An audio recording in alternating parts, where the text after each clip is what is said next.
ஸ்ரீ சௌனகான்வய பயோனதம் பூர்ணச்சந்திரம் ஸ்ரீ ஸ்ரீனிவாச குருலப்த ஜனிட்டகந்தம் ஸ்ரீ வேதாந்த யுக்ம வசீகரண பிரவீணம் ஸ்ரீ தேகலீஷ குருவரியமஹம் பிரபத்தே ஸ்ரீ சைலேச தயாபாட்டம் தீபத்யாரி குணார்ணவம் யதீந்திர பிரவணம் வந்தே ரம்யஜாமாதரம் முனிம்.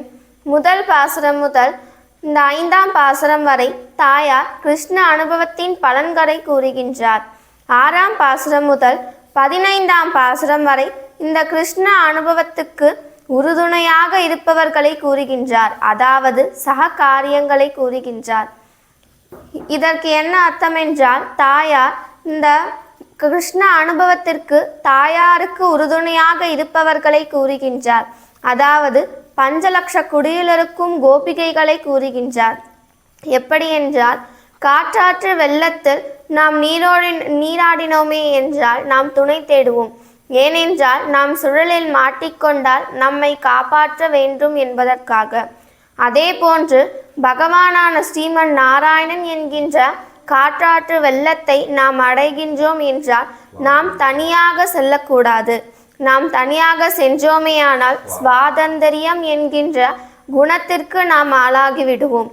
அதே நாம் பக்தர்களுடன் நாம் சென்றோமேயானால் வாக்ஷல்யம் என்கின்ற பகவானுடைய கருணை குணத்துக்கு அவனுடைய கருணை குணத்துக்கு நாம் பாத்திரமாகும்.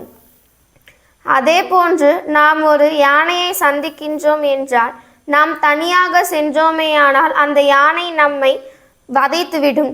அதுவே நாம் யானை பாகனுடன் சென்றோமேயானால் அந்த யானையுடைய கருணையை நாம் காணலாம். இங்கு யானை யார் என்றால், இங்கு யானை பாகன் யார் என்றால் நம்மாழ்வார். ஏனென்றால் ஆழ்வார் திருநகரியில் எழுந்தள்ளிருக்கும் ஆதிநாதனான பொலிந்த நின்ற பிரானே அந்த யானை. அந்த யானையை அடக்கக்கூடிய அங்கூசம், அதாவது நம்மாழ்வாருக்கு பராங்குசன் என்கின்ற திருநாமம் உண்டு. பரமாத்மாவான பொலிந்த நின்ற பிரானை அங்கூசமான திருவாய்மொழியை கொண்டு நம்மாழ்வார் அடக்கினார். ஆகையால் அவருக்கு பராங்குசன் என்கின்ற திருநாமம். நம்மாழ்வாருடைய கையில் இருக்கும் அங்கூசம் எது என்றால் திருவாய்மொழியே அந்த அங்கூசம். இதையே சுவாமி திருமங்கையாழ்வார் சாதிக்கின்றார். பொன்னானாய் புகழேதும் காவல் பூண்ட புகழானாய் இகழ்வாய தொண்டனே நான், என்னானால் என்றறியேன் ஏழையே உலகமேத்தும் தென்னானாய் வடவானாய் குணபால மதையானாய் இமையோர்க்கென்றும் முன்னானாய் பின்னானான் வணங்கும் ஜோதி திருமூடி களத்தானாய் முதலானாயே என்று சாதிக்கின்றார். இப்பொழுது நாம் திருப்பாவியின் 2ஆம் பகுதியில் இருக்கின்றோம். முன்பு தாயார் நாற்காலே நீராடி முதல் பாசுரத்தில் இந்த அதிகாரிகளை கூறினார். 2ஆம் பாசுரத்தில் அந்த அதிகாரிகள் செய்ய வேண்டியவை செய்யக்கூடாதவை கூறினார். 3ஆம் பாசுரத்தில் இப்படியெல்லாம் நாம் செய்தோமேயானால் நமக்கு கிடைக்கும் பலன்களை கூறினார். 4ஆம் பாசுரத்தில் இந்த பலனை நமக்கு யார் கொடுக்கின்றார் என்று கூறினார். 5ஆம் பாசுரத்தில் இந்த நோன்புக்கு தடையை கூறினார். அந்த தடையையும் பகவானே அழிக்கின்றான் என்று கூறினார். இந்த பாசுரம் முதல் 15ஆம் பாசுரம் வரை 2ஆம் பகுதி ஆகும். அதாவது தாயார் முன்பு கூறினார் நாற்காலே நீராடி என்று. நாளை நாம் காலையில் எழுந்து நீராடிவிட்டு நாம் பகவானை சேவிக்கலாம் என்று ஆண்டாள் தாயார் கூறினார். மறுநாள் காலையில் 5 லட்சம் குடியிலிருக்கும் 10 பெண்கள் மட்டும் வரவில்லை. தாயாரோ அவர்களை விட்டு செல்லலாம் அல்லவா? ஆனால் தாயார் அப்படி செய்யவில்லை. ஏனென்றால் அவர்கள் ததிய சேஷத்வமாய் இருந்து இந்த 10 தோழிகளையும் எழுப்பி பகவானை அடைகிறார்கள். ததிய சேஷத்துவம் என்றால் பாகவதர்களுக்கு கைங்கரியம் செய்யுதல். ததியர் என்றால் பகவானுடைய தொண்டர்கள். ராமானுஜ கூடத்திற்கு ததியாராதன கூடம் என்றும் கூறுவர். பெருமாளுக்கு அன்னம் இடுவதை திருவாதாரணம் என்று கூறுவர். ஆனால் பகவானுடைய அடியார்களுக்கு அன்னமிடுவதை ததியாராதனம் என்று கூறுவர். பகவானுக்கு அன்னமிடும் திருவாராதனத்தை விட அவனுடைய அடியார்களுக்கு அன்னமிடும் ததியாராதனமே சிறந்தது என்று நம் பூர்வர் கூறுவார்கள். இந்த 6ஆம் பாசுரத்தில் தாயார் முதல் தோழியை எழுப்புகின்றார். புல்லும் சிலமிளகான் புல்லறையின் கோயில் வெள்ளை வெளிச்சங்கன் பேரறவும் கேட்டிலையோ பில்லாய் எழுந்திடாய் பேய்முளை நெஞ்சுண்டு கள்ளச்சகடம் கலக்கரிய காலோச்சி வெள்ளத்தரவில் துயிலமந்த வித்தினை உள்ளத்து கொண்டு முனிவர்களும் யோகிகளும் மெல்ல எழுந்து ஹரியென்ற பேரறவும் உள்ளம் புகுந்து குளிந்தேலோரெம்பாவாய். புல்லும் சிலமினகான். ஆண்டாள் தாயார் இங்கு முதல் தோழியை எழுப்புகின்றார். ஆண்டாள் தாயார் அந்த தோழியுடைய திருமாளிகைக்கு வெளியே வந்து தாயார் கூறுகின்றார், பொழுது விடிந்து விட்டது, நீ பகவானை சேவிக்க வர வேண்டும் என்று கூறினார். அதற்கு அந்த தோழியோ, நீங்களோ கிருஷ்ண பக்தியில் தேர்ச்சி பெற்றவர்கள், நீங்கள் இரவு முழுவதும் தூங்காமல் கிருஷ்ணனையே நினைத்து கொண்டிருந்தீர்கள்.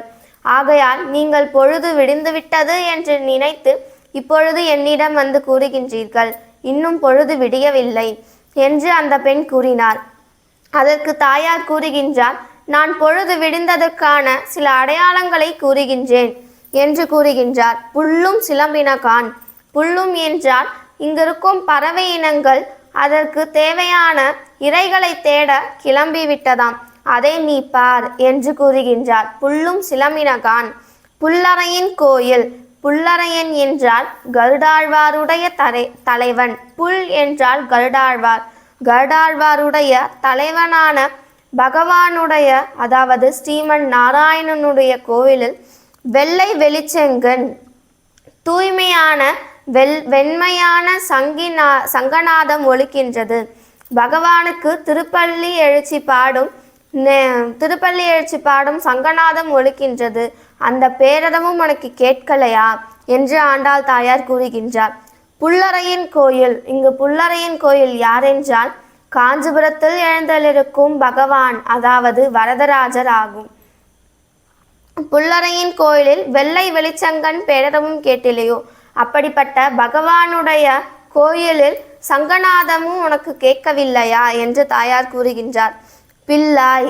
இங்கு பில்லாய் என்றால் இந்த தோழி கிருஷ்ண பக்திக்கு புதுமையான தோழி. இவர்களுக்கு தனியாக கண்ணனை அடையக்கூடாது என்பது அவர்களுக்கு தெரியவில்லை. ஆகையால் இங்கு தாயார் பில்லாய் என்று கூறுகின்றார். பில்லாய் எழுந்திடாய், அப்படிப்பட்ட பிள்ளையே நீ எழுந்திடு. பேய்முளை நெஞ்சுண்டு. பூதகி என்கின்ற ராட்சசி கண்ணனை கொல்வதற்காக விஷப்பாலை வைத்து கொண்டு கண்ணனை அழிப்பதற்காக வந்தாள். எப்படி என்றால் இந்த விஷப்பால் முழுவதும் கண்ணனுக்கு மட்டுமே என்று சேர்த்து வைத்திருந்தாள். ஆகையால் கண்ணன் இந்த பால் அனைத்தும் எனக்காகவே இந்த பூதகை சேர்த்து வைத்திருந்தால் அது நல்ல எண்ணமோ கெட்ட எண்ணமோ அது எனக்காக சேர்த்து வைத்தது, நான் அதை முழுமையாக குடிப்பேன் என்று கண்ணன் கொஞ்சம் கூட மிச்ச வைக்காமல் அனைத்தையும் குடித்து பூதகைக்கு மோட்சத்தை கொடுத்தான். அப்படிப்பட்ட பேய்முளை நெஞ்சுண்டு. கள்ளச்சகடம் கலக்கரிய காலோச்சி.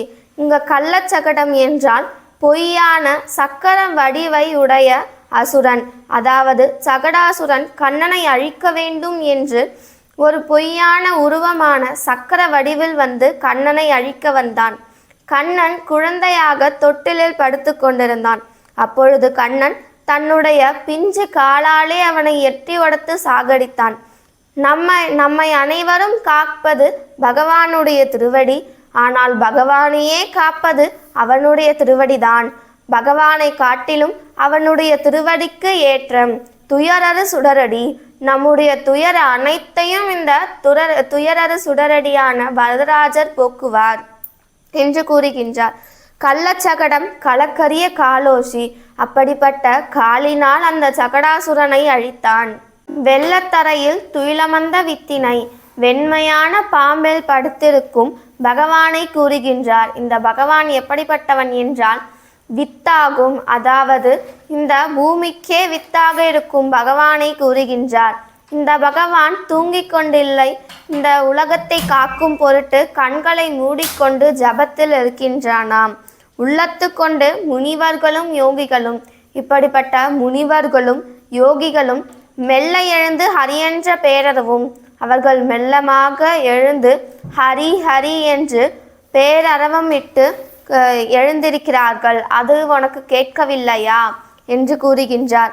உள்ளம் புகுந்து குளிந்தேலோர் எம்பாவாய், உன்னுடைய உள்ளம் புகுந்து நீ எங்களுடன் பாவை நோன்பு நோட்கவா, நாம் கண்ணனை அடையலாம் என்று கூறுகின்றார். ஆழ்வார் எம்பெருமானார் ஜீய திருவடிகளே சரணம். ஆண்டாள் தாயார் திருவடிகளே சரணம். திருக்கோயிலூர் எம்பெருமானார் ஜீய சுவாமிகள் திருவடிகளே சரணம். ஸ்ரீமதே ராமானுஜாய நமஹா.